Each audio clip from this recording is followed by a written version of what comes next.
I've been using the iPhone 14 Pro and Pro Max for the last 72 hours. I love so much about this phone, and I think that there are certain technological feats that these phones add that people are being like a little too nonchalant about. So we're gonna talk about that, the good and the bad and everything in between. And also this video is sponsored by Nebula, more on that later. Crash detection, which can detect if you've, God forbid, been in a car crash, is using 3 sensors all at the same time to work. It uses a barometer to track the pressure in the car, so pressure changes, like when an airbag goes off. It uses a microphone to hear if there's a loud sound, like if something's high decibel, which would indicate maybe a crash. And then it uses a gyroscope to see how fast the phone is moving. So it was going at 60 miles per hour and now it suddenly stopped. That could also indicate a crash. And all of that's just running all the time in the background. That's pretty amazing. And I don't want to ever be in a mode with technology where we're just expecting innovation constantly that we don't appreciate it. So that's a really, really cool thing. But one of the choices that Apple made that I think is a little questionable is the eSIM and the fact that in the US, the phones are now eSIM only. So in the past, you used to have a physical SIM card slot, and now you don't, which leads to 2 things. First of all, when I was setting up this phone, it took 2 hours to set up because my phone number just wouldn't transfer, and I'm like troubleshooting it with my carrier. And I saw on Twitter a lot of people experience the same exact thing. Some people posted that it was seamless, so it feels very case by case, but it's just a little bit of an annoyance, especially if you do a lot of international travel. Having the ability to just buy a SIM in another country and put it in your phone is really nice, and eSIMs definitely add a little bit of complexity to that. But the pros of the fact that they got rid of the SIM card tray is that there's one less area now for water to get into the phone, and also additionally, it's added some room back for Apple. And in a tech product that's this small, any additional amount of room in the inside is actually a really good thing. And they've updated a lot of stuff with the build internally. So it has the A16 Bionic chip now. It also has like a new processor to help with all the dynamic island stuff. More on that soon. And the back glass is now engineered differently, so it's easier to remove, which means that if you break the back glass, it's now gonna be cheaper to repair, which is great. And then probably also easier to repair yourself. So this feels like a little bit of a nod to right to repair and everything that's going on there. I think the overall build is great as well. It's obviously incredibly similar to last year, but internally it is different, which leads us to Dynamic Island. Love or hate the name, I actually think that Dynamic Island is pretty smart, and it's a perfect example of software and like the software team working around hardware limitations and actually making the hardware kind of a plus instead of what it would normally be, which is like an eyesore. Right out of the box, there are already like 30 dynamic ways to use it, so it interacts live with whatever content's on the screen. So for Face ID, it interacts. For music, eventually it's going to interact with Uber and Lyft even more so than it already does now. And when you have 2 applications open together, it will actually split the dynamic island so you can get usability for both. And right out of the box, it's already working incredibly well, which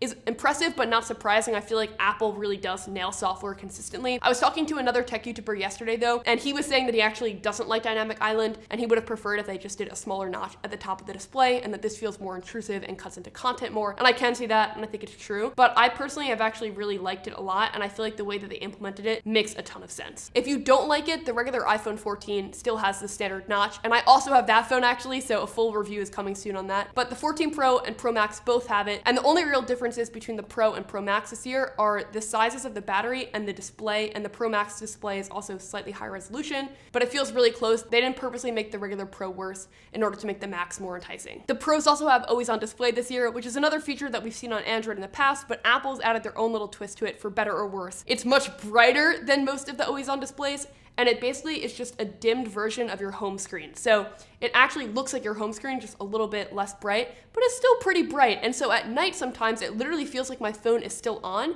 And sometimes I actually find myself glancing more at the phone, thinking that I've gotten a notification. So I don't know if maybe I'll get used to that over time. But right now I feel like I'm looking at my phone so much more often than I was before because I think it's on. What's cool about it is that it uses dynamic tones. And so if you have a picture of someone as like your lock screen wallpaper, their skin tone will actually stay true to life, even when it's dimmed. I like that a lot. The biggest hardware change is definitely the camera though. So this is the first year in a while that we've gotten a big camera hardware update.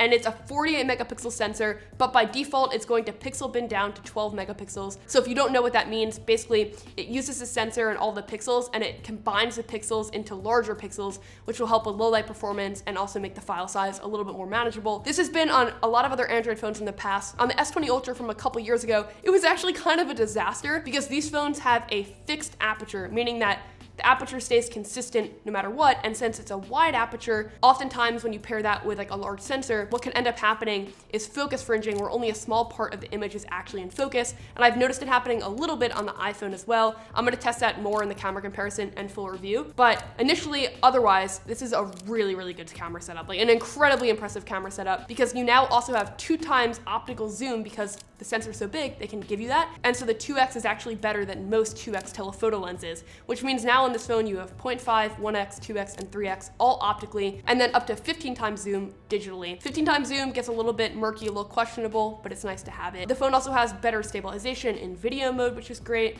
and overall low light performance on all of the lenses is improved as well. And they've also taken the deep fusion technology from past years and upgraded it and updated it a little bit by default. So it's now still individually analyzing the pixels in the image to combine them into the best possible shot. I'm so excited about this camera setup and so excited to keep testing it. I actually already posted a full video shot on this phone so we can actually see how the video performance is on Nebula, because it's kind of a more experimental video. I didn't know how the YouTube algorithm would do with it. So it's an exclusive video on Nebula. A lot of my other YouTube videos are also on Nebula and other exclusives like a desk setup tour.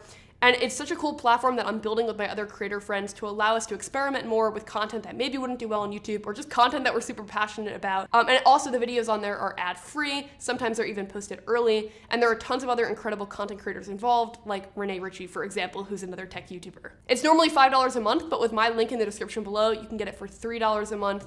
And I'm so excited about it. So if that interests you at all, you should definitely check it out. Thanks so much for watching this one. Hopefully I'll catch you next week, not on crutches, because this week I fractured my leg. Hopefully next week it's better. I'm so excited to be back in tech season, and I so appreciate you. All right, bye.